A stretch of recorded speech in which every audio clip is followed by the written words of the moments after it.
going to charge you with 3 counts of child endangerment and 3 counts of domestic violence. And we didn't want to do anything like that in front of Darbell. Okay, Right. so that's why we're just asking for your cooperation. I know it's not easy. It's probably very, very difficult for you. But obviously, you have people that care about you. We just want this to go as peacefully as possible. Okay. So you tell me what you need me to do. How are you?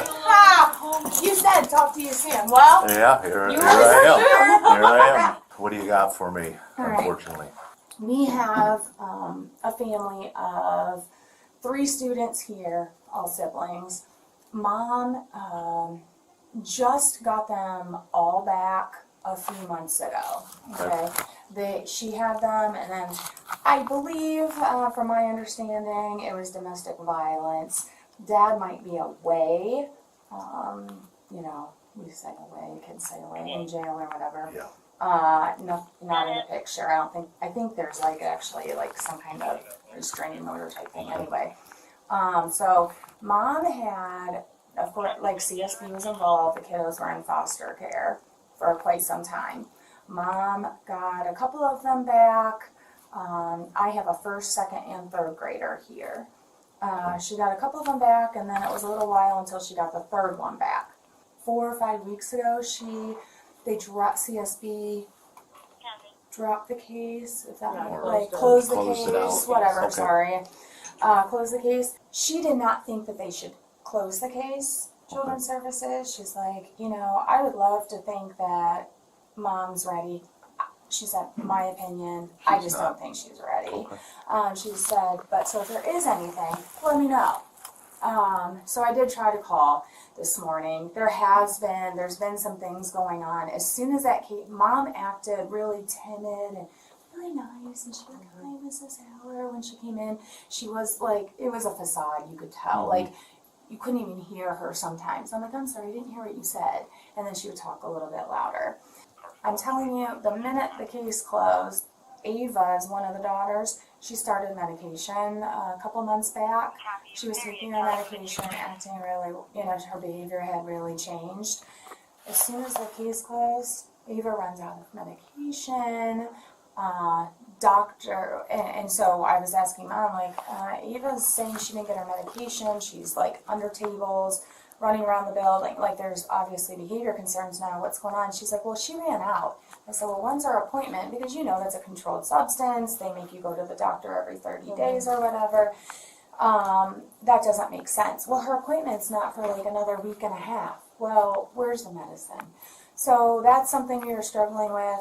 Mom started getting an attitude right away with me after the case was closed. Well, now I see how y'all are. You're just bothering my kid. My kid gets bullied every day, and you don't want to do anything about him, but you're, or do anything that happens to him, but you're all over discipline. Ugh. And giving me I was like, a flip, she switched a flip, flipped a switch right now. Okay. As soon as it closed. No medication, attitude, kids are being picked up late. Instead of addressing the medication, she would say, I'm just picking her up. I'm not dealing with this. Pick them up, take them out of school. I'm like, Mom, they can't miss school. I mean, we have an RN in the building. Somehow she got notes from the doctor that gives Ava her medication, and the notes said that the doctor believes Mom's either taking them or selling them. No reason she's running out. So now we started this week giving the medication here at school. Okay. Which is good. Ava came in this morning to get her medication. She was sitting here. She was fine. She took her back up to class. Teacher comes to me and says, Mrs. Heller, she has a fat lip. And I was like, well, then Ava comes up to me and says, it feels like the pill is stuck right here. And I was like, that's because you didn't really take any water. So I said, Ava, what happened to your lip? And she said, I fell on the concrete last night. I said, really? Is that really what happened? Because I don't see a cut or scratches or anything. And she goes, well, do you want me to tell you the truth? And I said, what happened? I said, you're not in trouble. So she proceeds to tell me they had tacos last night, spilled taco meat on the floor. Mom got angry, drug Ava down the steps. It sounds like Ava was kind of resisting, and so she put her legs out this way. And the reason I'm telling I'll tell you why I'm telling you this, spread her legs apart, but she was getting punched in the face, slapped in the face. She was hit with a crock in her face. She was getting stomped on, screamed at, "I hate you." Well, so I talked to Ava. This is pretty much the story she told me. Then we pulled Sanaya, the sister Sanai, and the brother Patrick. They all said the same exact thing. And then there's a 4-year-old that has also some kind of medical conditions too. He goes to the hospital, I think, once a week, or he's supposed to, for like blood transfusions. But he was also stomped on, hit in the stomach. During the like same that. incident is what all the kids are saying? Yes, and they all said this separately by themselves, like, you know what I mean? Okay. So I called CSB. I said, I do Bless believe, you. bless you, I do believe that the case is closed currently. As an intake person, I'm sure you can see there was a history there. And she did, and so she said, I'm going to call my supervisor. They're going to send somebody out. And she said, the supervisor said, call APD. Have an officer come to the building. So that's why I called. Okay, so give me a little bit, let me start making some phone calls, I'll come back in. Yeah, no problem. On October 16th, 2025, a school counselor noticed a swollen lip on a second grader. 3 siblings interviewed separately, without contact with one another, told the same story. That consistency triggered a welfare check, an arrest, and 6 criminal charges. Before the legal analysis begins, one framework must be established. Corporal punishment is not automatically criminal in the United States. The Fourth Amendment protects the family unit from unreasonable state interference, and parental discipline falls within that protected zone up to a clearly defined legal line. That line is defined by harm, not method. Most states permit reasonable physical discipline, meaning no lasting injury, no blows to the head or face, and no instrument that produces bruising or welts. Once any of those conditions are met, the affirmative defense of corporal punishment collapses. In this case, the visible injury is a swollen lip, a facial injury. Courts across the majority of U.S. jurisdictions have consistently held that facial injuries, regardless of how they were caused during discipline, fall outside the protected zone of reasonable corporal punishment. The second injury category, purse strap bruising on the back and shoulders, compounds the exposure significantly. Under the majority rule, an implement that produces visible bruising on a child is not a lawful disciplinary tool, regardless of the parent's stated intent. She may not answer.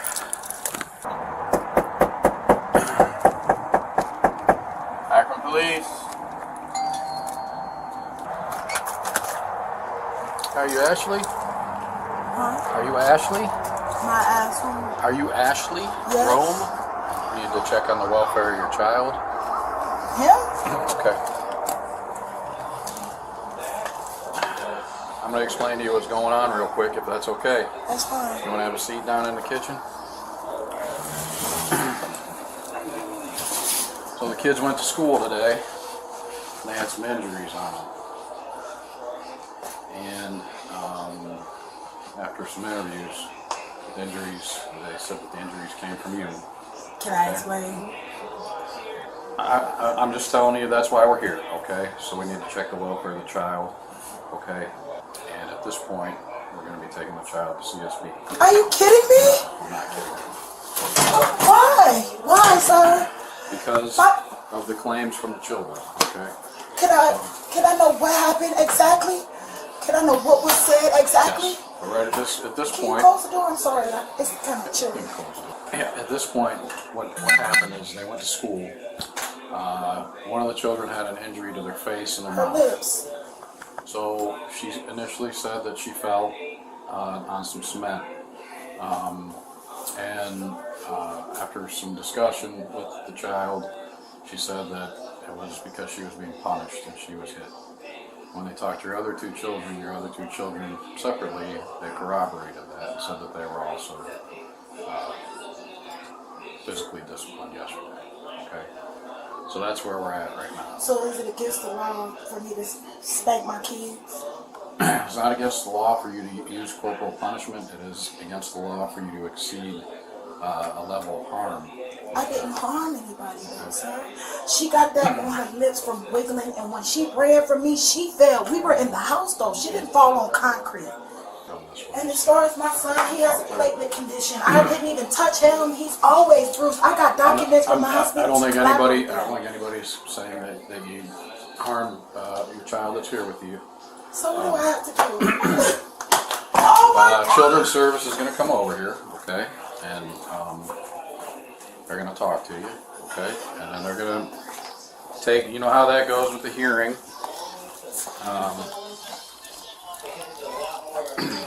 There'll be a hearing that you have to attend, probably Are you kidding me? down the road, okay? I can't believe this is happening to me. I cannot believe this. I cannot believe this is happening. But from what I was told, you've been through this before, is that correct? Yes. So you understand that cooperation is the key. I'm correct. I'm not. And you are. I'm overwhelmed because I know. I don't even. Why would she tell you she fell on concrete? They did get spankings yesterday for not listening, not cleaning up. Like I told several times, my son put a hole in the wall for playing, bouncing off the walls and stuff. And I'm saying, sit down. This is a 2-bedroom, son. It's 4 of them. Sit down. I'm trying to cook and I'm trying to do this and I'm trying to do that. The least you can do is clean up. Nobody did homework yesterday. Nobody wants to listen to me. So when I give out spankings, what am I supposed to do? Then they know I'm coming for a spanking, so now they running and the floor is slippery. They got socks on. Hello? They're taking my kids. Doing it in front of him. I don't want to do that. But if it becomes an issue enough, we'll 13. Yes, Ava got a whooping yesterday, and she was running. She fell and bust her lip, and I guess she went to school, told them first she fell on the concrete, then I guess it came out that I gave her a whooping, and the other kids said, oh yeah, she gave us whoopings too, but I did. I gave them whoopings because they were bad. They were bad. I'm at home. All I got is Darnell here with me. The other kids is at school. The police here talking about they about to call child service to come get my baby. Again. Hi, how are you doing? Hey, this is Dr. Adams over at Love Our Community. Are you guys removing them now? I'm not 100% sure. The other 3 are at school. I think Okay. CSB is coming out here. Okay, so Now, I'll put them over there, yeah. okay? Okay. Ashley, what's his first name?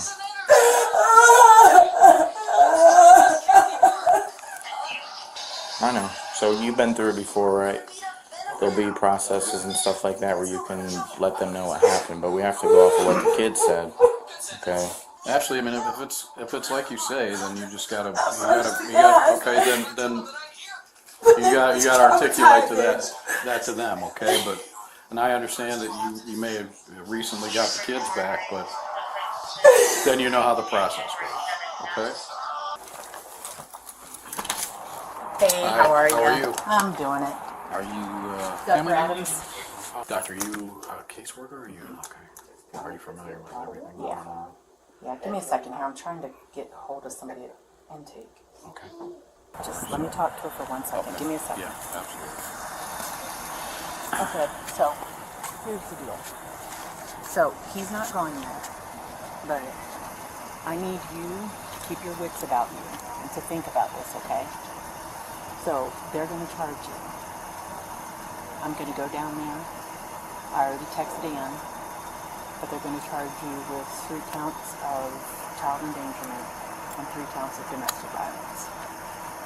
And we didn't want to do anything like that in front of Darbell, okay? Right. So that's why we're just asking for your cooperation. I know it's not easy. It's probably very, very difficult for you. But obviously, you have people that care about you. We just want this to go as peacefully as possible, okay? So you tell me what you need me to do. And so they're going to take you, they're going to book you in, and then we'll find out all the information. We'll do the TDM tomorrow. We'll try to get the kids with Avery. So if I'm going to jail, They're going to have to take you and book you I'm in. gonna go to a thing tomorrow. Well, we don't know if when you're going to get bonded out in the morning. You'll have arraignment in the morning. They don't have, listen, they don't have anything to do with this. They have to do what they have to do. this So when Friday, we so have you'll to- go tomorrow morning. I'm Yeah. sorry, I didn't mean to No, interrupt you're fine. you. But just to cover your point, you will go to Raymond in the morning. If you are out, then they'll, and I don't think you have any criminal history. I don't think you do, no. So you'll probably get a bond of some type. Once you make an appearance, you're arraigned, and hopefully you can make the meeting. If not, they're going to be in If contact not, with we'll you. be there. Yeah, Okay? yeah. So We'll be there. And we'll be at court tomorrow. Okay? I know. I see what you're thinking, and I just want you to remember everything you do from this point forward is going to affect you one way or the other. Okay? So let them do their job, and then we'll try and figure this out at the end, okay? Okay? All right. go ahead and have a seat here. Now turn to the evidentiary foundation. 3 children, ages 6, 7, and 8 were interviewed in isolation.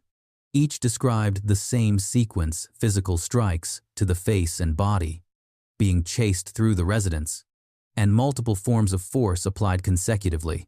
Under the federal rules of evidence and their state equivalents, independently corroborated out-of-court statements by child witnesses carry substantial weight as prior consistent statements. The fact that no child heard another's account before giving their own is the single most important evidentiary fact in this case. On the question of entry and the welfare check, officers entered the residence without a warrant. The Supreme Court addressed this directly in Brigham City versus Stuart in 2006, holding that warrantless entry is constitutionally permissible when officers have an objectively reasonable basis to believe a person inside requires emergency assistance. 3 children describing facial injuries, stomping, and strikes with objects satisfies that objective standard without question. Additionally, the subject did not resist entry, which supports an implied consent analysis as a parallel constitutional basis for the warrantless entry. On Miranda rights were administered at approximately the 14-minute mark, before substantive post-arrest questioning began. This timing reflects an abundance of caution. Under Berkemer versus McCarty from 1984, a welfare check does not automatically constitute custody, but given the clear investigative focus by that point, the advisement was both prudent and correct. The subject waived her rights and chose to speak. Her post-Miranda statements included confirmation of using a purse strap on all 3 children, chasing the primary victim through the residence, and acknowledging the child sustained a visible facial injury the following morning. These admissions are voluntary, on the record, and admissible. The subject's account diverges from the children's in every material particular. She describes brief, controlled strikes with a strap. The children describe punching, slapping, a crock shoe to the face, and stomping.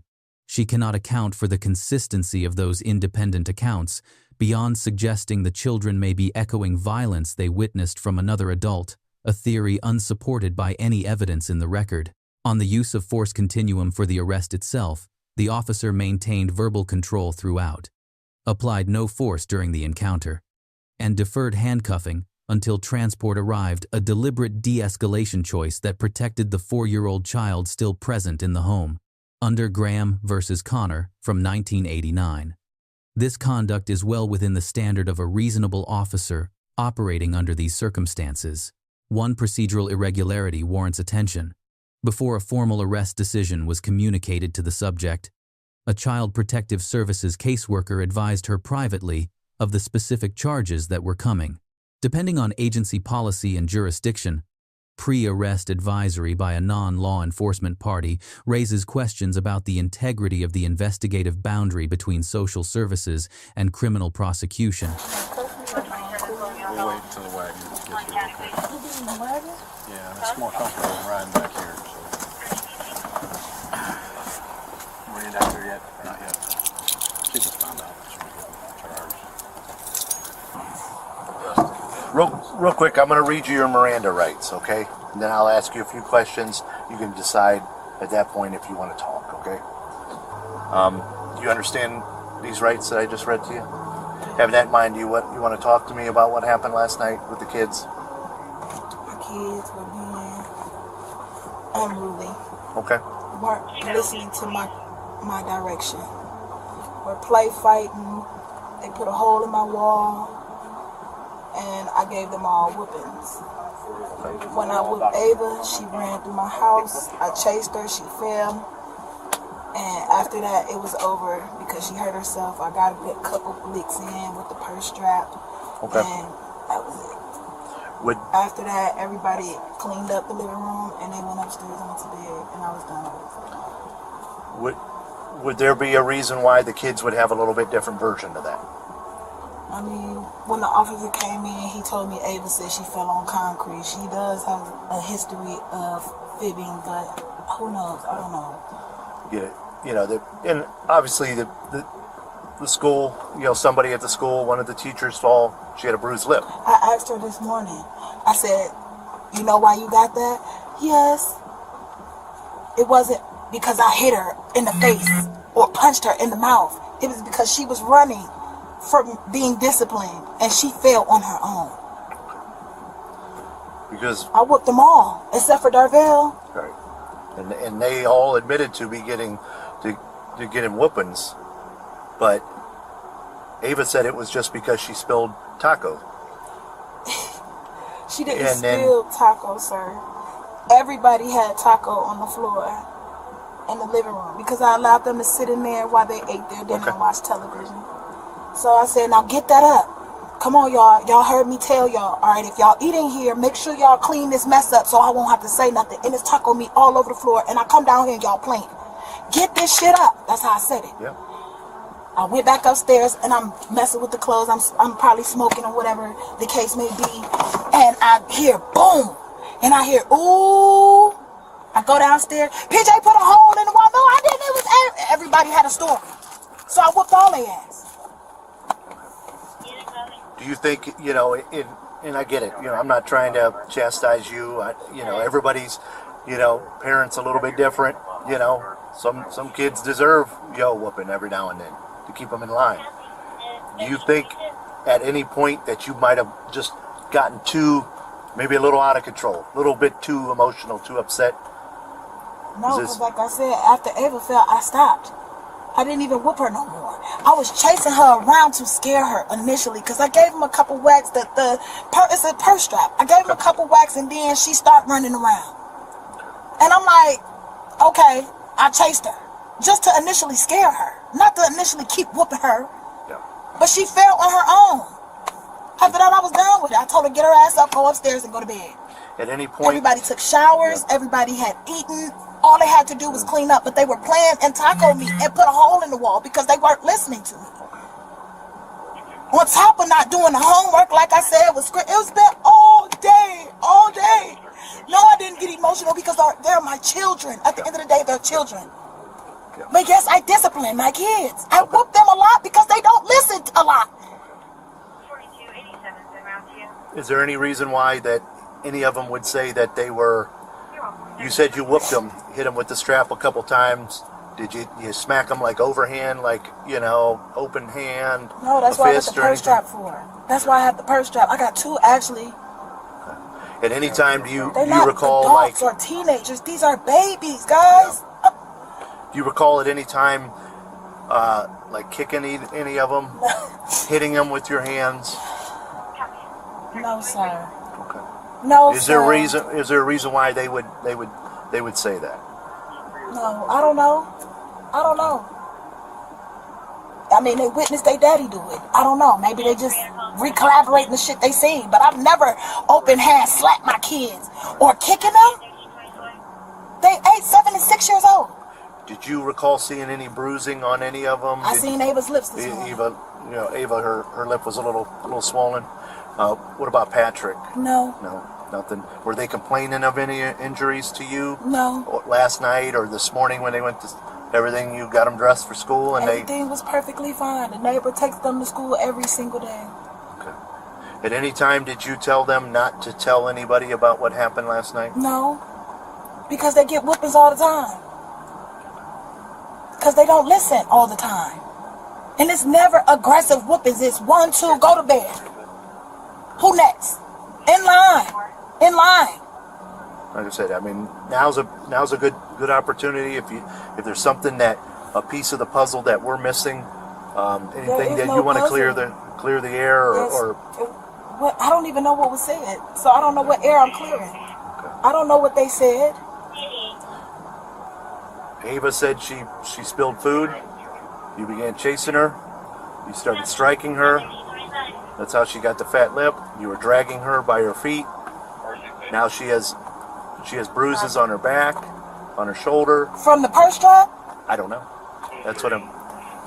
You think that any bruising that they might have maybe would be from the strap if you kind of got a good lick? If you see how my kid, we go to bed like this, sir. We don't go to sleep with clothes on. We always PJ sleep in his underwear. Okay. If you feel that there's anything else that you can add that you want to tell me, tell my partner, or anything like that, just let us know. I'll come back and talk to you. Okay? And we're not going to put any handcuffs or anything on you right now.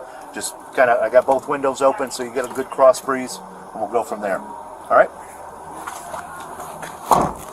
The woman was arrested and charged with child abuse. The charges 3 counts of child abuse and 3 counts of domestic violence reflect a common prosecutorial structure in multi-victim household cases. Each child is treated as a discrete victim, generating independent counts. Several states also classify child abuse committed in the presence of siblings as a qualifying act of domestic violence, which explains the parallel charge structure here. On the question of the children's medication, the prescribing physician documented a belief that the controlled substance was being diverted, either consumed or sold by the parent. While this does not constitute a criminal charge in this footage, it establishes a pattern of conduct relevant to the larger case and would almost certainly be raised in any subsequent custody proceeding under the preponderance standard applicable in family court. Now to the grades. The responding officer receives a B+. Miranda was administered correctly. The interview technique was non-confrontational and effective. The arrest was conducted with restraint and genuine attention to the child present in the home. The grade does not reach the A range for 2 reasons. The officer raised no documented concern about the 4-year-old's injuries, despite the siblings explicitly stating he was also struck, and the pre-arrest advisory by the caseworker was allowed to proceed without objection. The subject receives a C. Cooperation during arrest and composure under pressure are noted in her favor. However, 3. Independently corroborating child witnesses describe conduct that categorically exceeds the corporal punishment defense threshold. Her post-Miranda admissions, the strap, the chase, the acknowledged facial injury provide prosecutors with a foundation that does not require the children's testimony alone to proceed. The pattern evidence, frequent discipline, medication diversion concerns. Prior CPS history further undermines a mitigation argument. The school counselor receives an A. Mandatory reporting was executed precisely as the law requires. The injury was identified proactively. The initial inquiry was non-leading. Sibling interviews were conducted in isolation, and CPS was contacted immediately.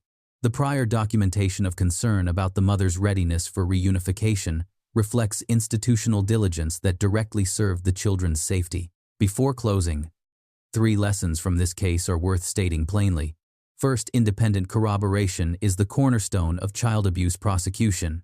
The moment all 3 children were interviewed separately before any contact with one another, the evidentiary burden on the prosecution dropped substantially.